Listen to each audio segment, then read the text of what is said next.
zéro limite. Vérité intégrale, humour total. Le podcast de développement personnel comme vous ne l'avez jamais vu. Le clan.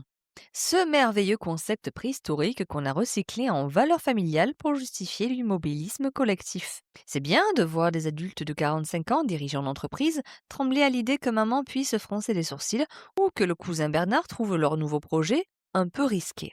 Le cliché spirituel est de guérir la lignée, mais en réalité, on reste dans le rang pour ne pas briser le contrat invisible de la médiocrité partagée. Si vous réussissez trop, vous insultez ceux qui ont échoué. Si vous changez de paradigme, vous devenez le miroir de leur lâcheté.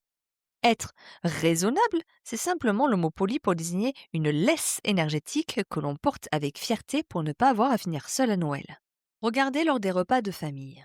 Vous avez ce projet révolutionnaire, cette envie de tout plaquer pour vivre votre vérité, vous casser à l'étranger, sortir avec la personne que vous aimez. Et là, votre oncle vous lance « Tu sais, la sécurité, c'est important. Regarde ton cousin, il est à la mairie depuis 20 ans, il est tranquille, heureux et tout se passe bien dans sa vie. » Et vous, au lieu de hurler, vous souriez bêtement en demandant de passer le sel. Vous attendez quoi? Une lettre de recommandation de vos ancêtres pour avoir le droit d'être vous-même? On dirait que vous passez un examen de conformité permanent. Vous cherchez la validation des gens qui n'ont jamais osé sortir de leur jardin.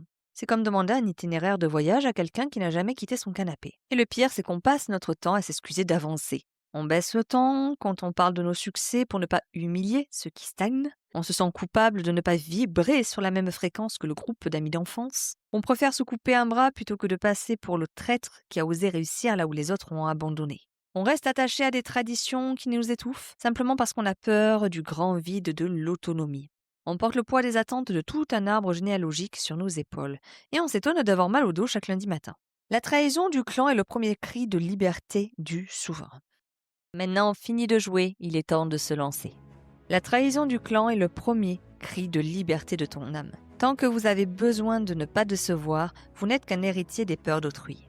Quelqu'un de conscient, un maître spirituel, né au moment où il accepte d'être le méchant d'un film familial pour devenir le héros de sa propre existence. Votre autonomie n'est pas négociable.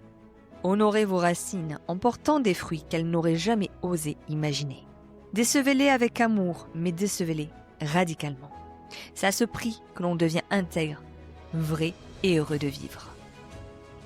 Pense à liker, à t'abonner et à noter ce podcast pour soutenir la création d'épisodes et surtout, valider ton cheminement au fil des écoutes.